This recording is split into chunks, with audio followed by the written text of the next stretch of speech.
Hai, Assalamualaikum. Bersama saya lagi, Teacher Rin.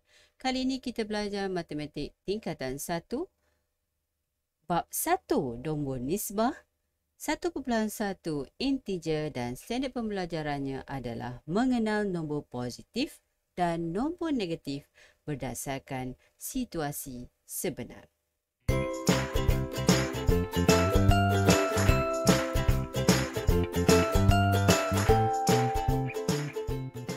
Apakah nombor positif dan nombor negatif? Cikgu percaya ini merupakan kali pertama kamu diperkenalkan dengan nombor negatif kerana di sekolah rendah kamu tidak diperkenalkan secara formal tentang nombor negatif. So, selamat datang ke sekolah menengah. Baik, jom kita lihat apa itu nombor negatif dan nombor positif.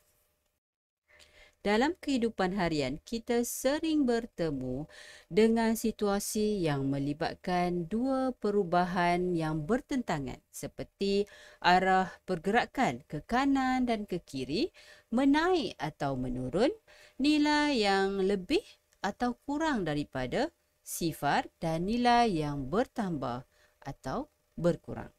Situasi tersebut kita boleh wakilkan dengan nombor positif dan nombor negatif.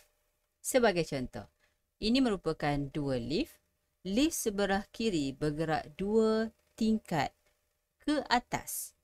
Maka cara menulisnya adalah tambah 2 ataupun positif 2 ataupun kita boleh saja menulis 2 tanpa sebarang tanda. Manakala lift sebelah kanan bergerak turun 2 tingkat, jadi cara menulisnya adalah negatif 2 ataupun tanda tolak 2. Seterusnya kita lihat pula suhu di gurun. Kita tahu suhu di gurun adalah lebih kurang 45 darjah Celsius di mana melebihi sifar darjah Celsius. Okey, jadi suhu di gurun ialah 45 darjah, betul? Jadi cara menulisnya adalah tambah 45 ataupun positif 45 atau boleh juga kita tulis tanpa sebarang tanda di hadapan. Okay. Contoh ketiga adalah suhu di kawasan sejuk ataupun ada juga suhu glasier. Right? Suhu glasier ini selalunya 10 darjah Celsius tetapi di bawah sifar. Jadi cara menulisnya adalah negatif 10 atau tolak 10. Apa sebenarnya nombor positif? Nombor positif adalah nombor yang ditulis dengan tanda positif, tanda tambah atau tanpa tanda. Sebagai contoh, positif 6, positif 25, 6 dan 25 yang tanpa tanda positif di hadapan. Manakala nombor negatif pula adalah nombor yang ditulis dengan tanda tolak ataupun kita kenali sebagai tanda negatif. Maka di sini sebagai contoh kita boleh baca sini adalah negatif 4, negatif 25 dan negatif 10. Jom kita lihat contoh bagaimana untuk menentukan atau menulis nombor positif dan nombor negatif berdasarkan situasi. Contoh pertama. Kereta A bergerak 40 meter ke kanan manakala kereta B bergerak 50 meter ke kiri. Wakilkan pergerakan kereta A dan kereta B dengan nombor positif atau nombor negatif. Okay, di sini kita andaikan pergerakan kanan atau pergerakan ke kanan diwakili dengan nombor positif dan pergerakan ke kiri kita wakilkan sebagai nombor negatif.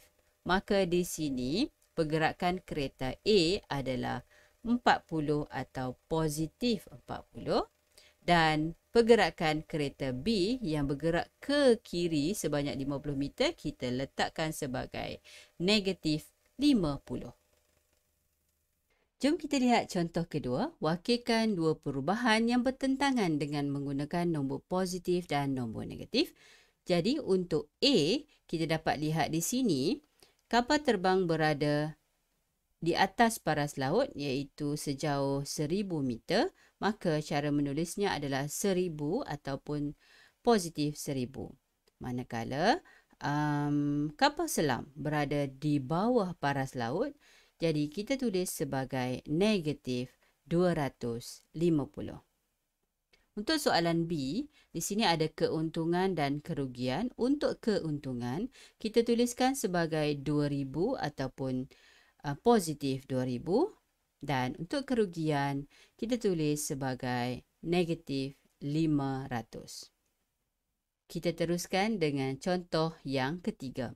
Wakilkan pernyataan berikut dengan nombor positif atau nombor negatif. Soalan A, kenaikan indeks saham sebanyak 32 mata. Kita rujuk di sini perkataan kenaikan. Apabila kenaikan, maka jawapannya adalah positif 32 ataupun hanya tulis sebagai 32. Dan soalan B, kedalaman 250 meter di bawah aras laut. Kita rujuk perkataan bawah aras laut di sini, maka jawapannya adalah negatif 250. Jadi itu saja yang cikgu ingin kongsikan dalam video ini, iaitu cara melihat sama ada satu situasi itu adalah merujuk kepada nombor positif atau nombor negatif. Untuk nombor positif, ini adalah perkataan-perkataan yang ada kaitan dengan nombor positif seperti meningkat, atas, untung ataupun naik. Dan nombor negatif pula, perkataan-perkataan yang ada kaitan dengannya adalah seperti menurun, bawah, rugi ataupun turun.